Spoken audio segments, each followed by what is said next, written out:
Martin, a fantastic result, but overshadowed, I guess, by the scenes at the end. What did you make of it all, and how disappointing was it to see the game end in that fashion? Well, it was in a big derby game. I think there was a lot of jubilation at us winning. Obviously, the fans spilled over. I thought that, I suppose it's very difficult to quell that if that's the case. I don't know. But I thought that might have been, maybe it should be the first question, maybe it shouldn't be. I thought it might be your third question. I just thought that the team were absolutely fantastic. Fantastic. We were fourth game in 10 days. We're absolutely out on our feet. We defended magnificently for long periods of the game, and eventually came through.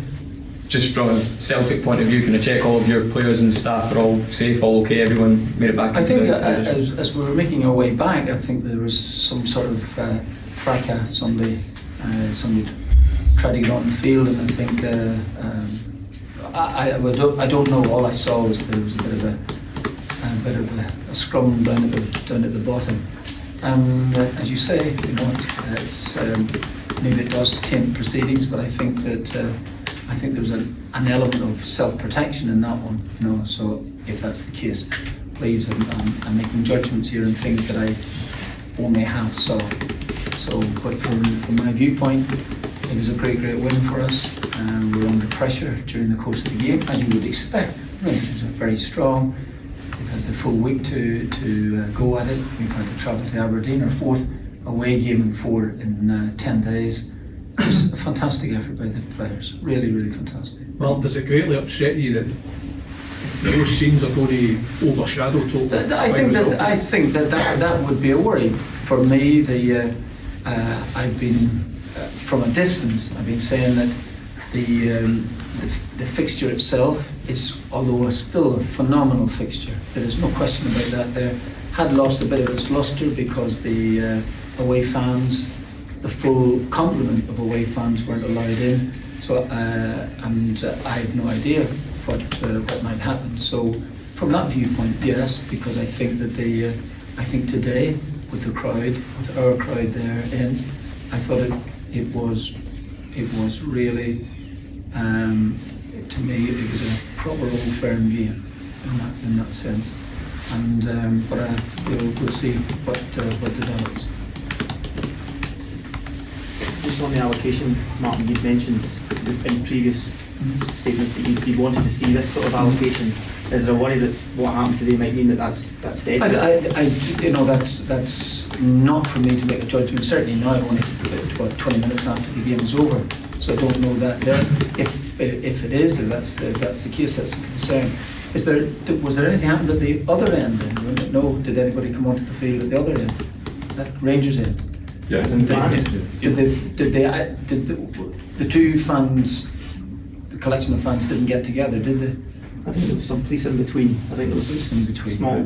Listen, it's, Your players were still on the pitch when the counter charge arrived. Is that right? Right. Mm. Was I still on the pitch at that time? I've got the footage. You can have a wee look later. No. But in general, considering the tension around this game and the fact that there's so many more Celtic fans than previously, was there any discussion between yourself and the security staff about removing the players, because the players were on for a long time? Well, no, I don't think there was any. The security men, would, in fairness to them, were wanting to get people off. But I mean, there is a natural euphoria about winning a game and about fans joining in. If this has gone too far, that would be disappointing. Well, the derby's always had a certain level of spite involved in it. In the time that you've been away, do you get a sense that that animosity is, or the atmosphere within it, has grown any compared to? I don't know whether it's grown. It hasn't lessened. Anyway, let me put it this way. And if any of us ever come down to this earth in 500 years, it will be exactly the same. Exactly the same. Did your players say anything about it in the dressing room afterwards? Pardon? Did the players talk about it or say anything? No. I was in. Just said well done to the team, and I went into my own little room to cool down myself. I'm still bleeding at a rate that a 74-year-old shouldn't be doing, and I think that yeah. So they didn't. I didn't hear them saying, but we'll certainly have a chat about it. Was it quite frightening to be involved in? Well, I didn't think so, because if I'm on and I'm waving to our crowd and we have actually won, it's a fairly decent chance I'm going to get off lightly in that one, you know.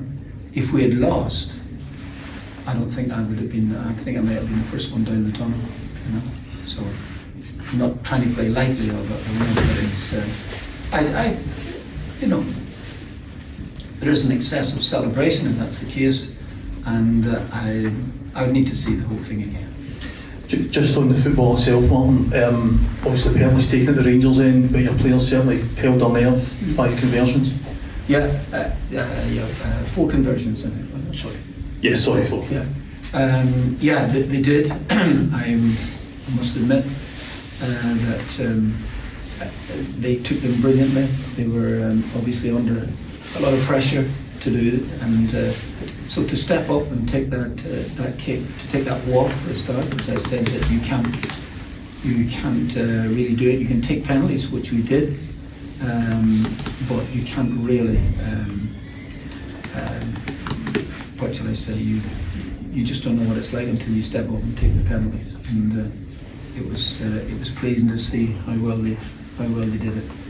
You said you practiced it in training over a couple of weeks. To what extent did you guys practice Like the penalties? you practice the penalties, but you don't. You know, you can't replicate it. You certainly cannot do it. Doesn't matter.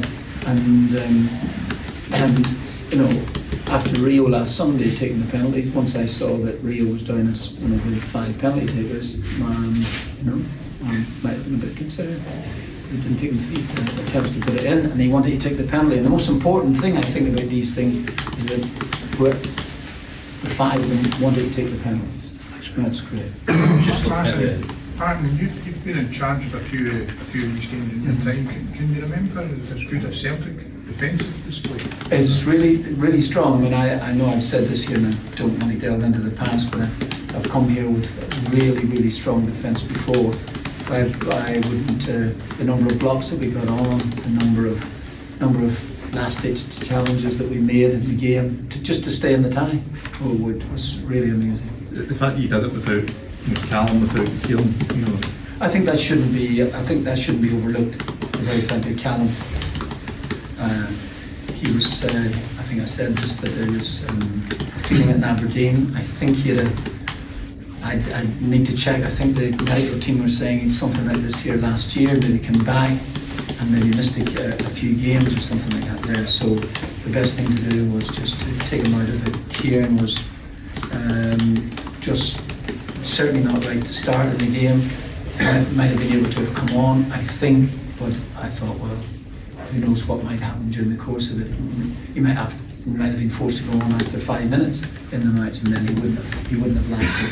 So for us to miss 2 big players like that there and still come through was brilliant. You've won at Ibrox a number of times, Martin. Where does this rank in all those victories?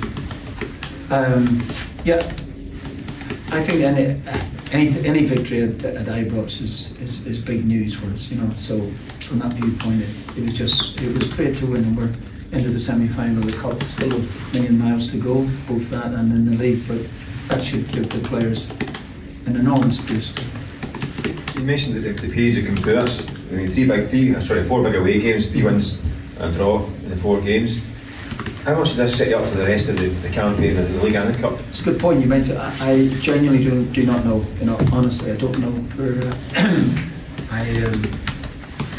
There's going to be twists and turns. I went to Dundee yesterday with Sean and Mark Fotheringham, watched the game, and so we've got Motherwell next, which will not be easy for us. So I honestly don't know. CSL's performance was pretty much flawless. He certainly answered any questions that people He did. Excuse me. Sorry. He did really well. He did really well. He was. I just asked him could he command the 6-yard box, and he did that wonderfully well. And when it looked as if he might have been beaten, then somebody else got the block on for him. So I was really delighted with him. In terms of setting you up for this next closing spell of the season, is a full week of training going to be beneficial? You've not really had that, have you? I think that would be nice to have a wee look at things. So the boys have got a couple of days off now, which they deserve for their efforts. And I think we're back on Wednesday morning, so it gives us a little run through until Saturday.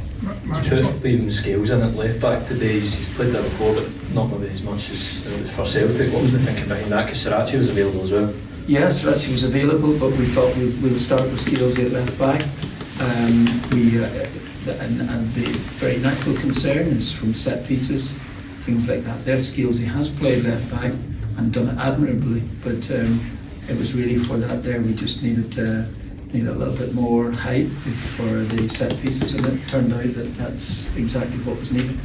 What's the time scale on Callum and Kieran? Will they be back? That's a good point. I think that Kieran would have to look at both. I think Kieran should, if I thought that he might have been able to have done maybe 30 minutes, all being well today, which he could not.